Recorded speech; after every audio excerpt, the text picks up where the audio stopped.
Hello and welcome to another Stogie video review. I am Walt White here with a first impression cigar review of a stick that I'm not really familiar with. A couple of weeks back I received an email from Sosa Cigars asking if I was interested in trying some of their product, and I took them up on the offer. They sent me a couple of samples and I got one of each of their lines. And you know, when I opened up that package and I started looking at the different cigars that they sent, I believe they sent 4 or 5, maybe 6 cigars. The one that really caught my eye was the Underground. Now, this is a double perfecto. It's got a torpedo head, and it's got what appears to be an enclosed foot. I mean, there's just a tiny little bit of tobacco exposed at the foot. I can see just a little bit of the filler, but I don't know if it's supposed to be that way or if there's just a little bit of a crack, because there's like an applied tobacco on the foot and at the cap, which is a different color, kind of a contrast thing, and that's kind of what grabbed my attention, this contrasting tobacco. I thought, oh, you know, it looks kind of cool, it's different. You know, there are a handful of companies that do something similar to this. The General Cigars Artesano line has a two-tone wrapper. You know, you've got like the Padilla Burberry Perfecto. I mean, it's got like different color tobaccos all over it, but you know, those are two examples where I think it's sort of like an applied tobacco. Some of it is for flavor, some of it is just for appearance. In the case of the Burberry Perfecto, it's obviously a visual thing, and I'm not quite sure what the objective is here. You're really not going to taste the tobacco down at the cap. However, the start of the cigar is definitely going to be different with this tobacco down at the foot, so that's kind of interesting. But looking this over, it's a bit rough. The tobacco applied to the foot is lifting a little bit. Again, looking at the foot, which may or may not be intentionally enclosed, I don't know whether that was done on purpose or if there's supposed to be some filler tobacco exposed or not. There's just there's one massive vein on one side of the cigar. It protrudes quite a bit. It's really sharp. If you roll your finger over the cigar, you can really feel it. It spirals all the way down the stick. It just protrudes a lot. I really wish that was flattened or not there. It's actually protruding enough that if you were to sit this down on an unlevel surface and the cigar started rolling off the table, when it hit that vein, it would stop. So I mean, it's protruding a bit. So as far as the details go on this, I looked it up really quick on the Sosa Cigars website, and the copy says, each cigar is handmade in Little Havana, Florida. Sosa Underground is a full-bodied cigar and made with a Nicaraguan Habano wrapper. The cigars are packaged in boxes of 20 with a logo designed by a local Miami tattoo artist, created solely for the Sosa family, and available in 3 sizes. Those 3 sizes are the Arcane, the Delphic, both of which are a Perfecto. The Arcane is a 41 by 4 3/4. The Delphic is a 41 by 5 1/2. Not really sure which one this is. I'm thinking it may be the Arcane, but I don't have a tape measure handy to determine whether this is 4 3/4 or 5 1/2. And there's a Dar, which is a Robusto. So, as I said earlier, I'm not really familiar with the Underground line, and my experience with Sosa cigars in general is kind of lacking.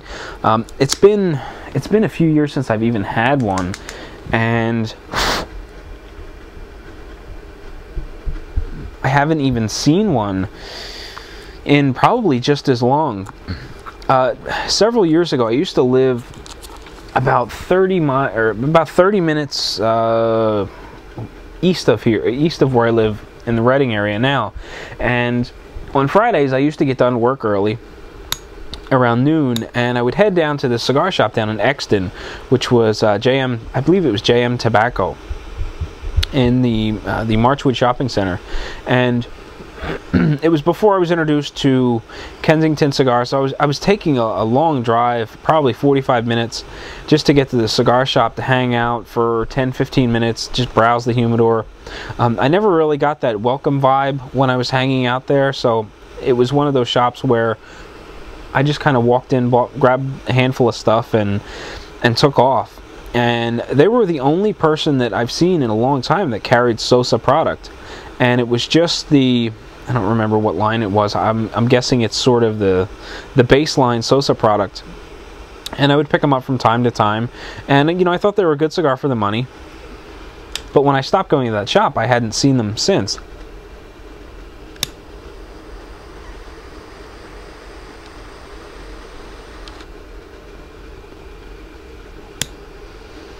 So when I got the email from Sosa asking if I wanted to try the cigars, I was kind of excited, you know, to try the cigar. I was really interested in seeing how what I remembered, or how, you know, current product compared to what I remembered. And as it turned out, there's much more to the Sosa lineup than what I was exposed to, you know, several years ago, you know, with just that one line. And now, you know, I've got, I don't know, 4 or 5, maybe 6 to explore.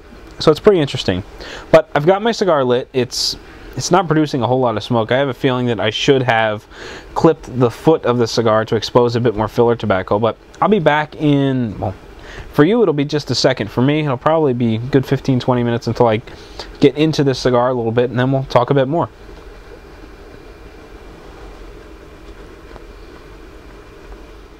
Alright, well, the first third is kind of hitting its stride, and I thought I'd turn the camera back on and talk about it a little bit. So when I initially lit up the cigar, I was having some difficulty with the draw. It was a bit stiff, and I think it had everything to do with that sort of tobacco applique on the foot. It really didn't take much to burn through, and I was able to get some smoke through the cigar. But it's been kind of stiff ever since. I mean, it was tight with that tobacco on the foot, and now that it's gone and I'm well past it, it's getting better, but it's still a little stiff. And I think a lot of that has to do with the shape of the cigar. Now, when I started smoking cigars, I used to really enjoy torpedo shapes. It was one of my favorite shapes. You know, I thought it was interesting. It concentrated the smoke. It was, you know, it was a really nice cigar to smoke, I thought. And you know, the more cigars that I smoke, I find that my preference leans more towards straight-walled stuff like Parejos, Robustos, Coronas, Torjos, Churchills. You know, anything that's just a straight-up, straight shape is what I prefer. There's usually less restriction on the smoke volume, and I've come to a point where I really appreciate cigars that are a little on the loose side in terms of draw. I like being able to determine how fast I'm going to smoke the cigar and not have the cigar determine that for me, if that kind of makes any sense. You know, if the cigar is a little on the too loose side, I can just smoke a little bit slower, be a little more gentler with my puffs, and everything will be fine. If the cigar is a little on the tight side, I find myself really yanking on it or really pulling on it to try to get any smoke volume through it, and I enjoy it less. This one is kind of middle of the road. If I'm nice and gentle on it, I get a good solid puff of smoke.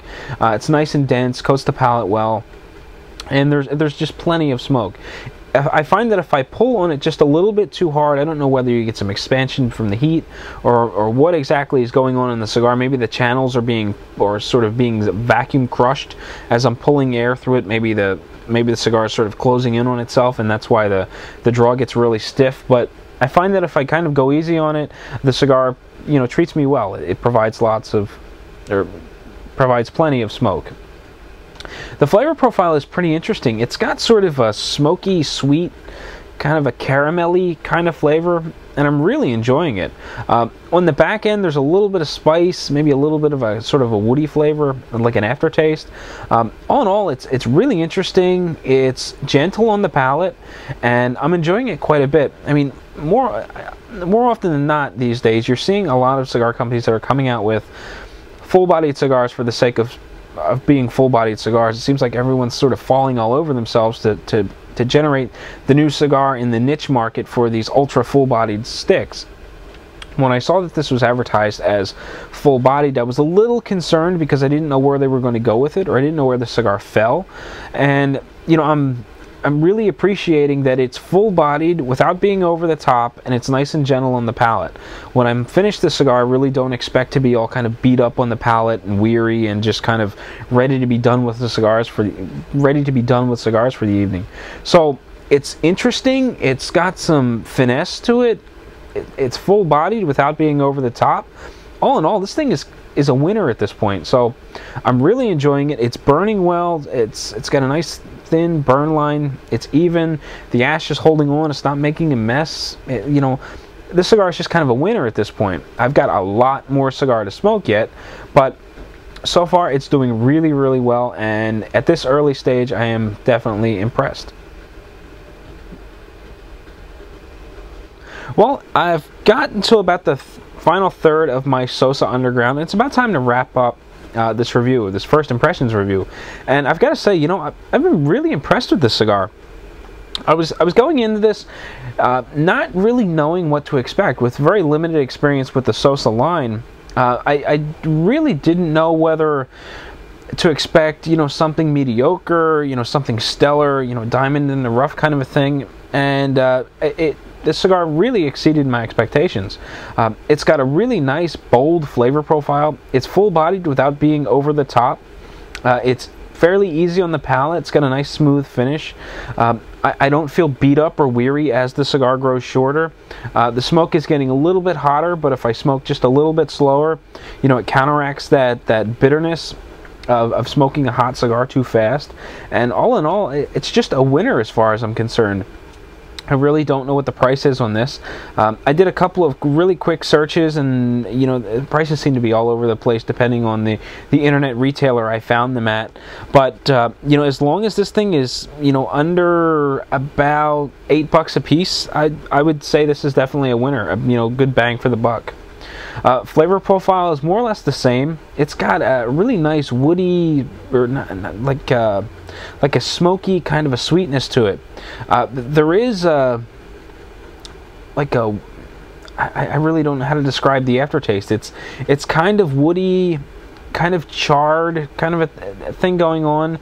There's just a little bit of bitterness, but it all really works well together. The aftertaste is really interesting. It lingers, you know, not too long, but you know, when it fades off the palate, you're left really clean and refreshed and you know, ready for that next puff. It's burned beautifully. It's got a nice thin burn line. The ash is nice and solid, light colored. It holds on really well. I have had to touch it up a little bit here and there. If you let it sit just a little bit too long, it tends to go out. You know, a quick touch up with the lighter and you're right back to business. It's just a good, solid cigar, and I'm just genuinely impressed with it. Definitely a winner in my book. So those are my first impression thoughts of the Sosa Underground, and I would definitely suggest picking them up if you have the opportunity, or suggest giving one a try if you have the opportunity. So until next time, happy smoking, and I will catch you later.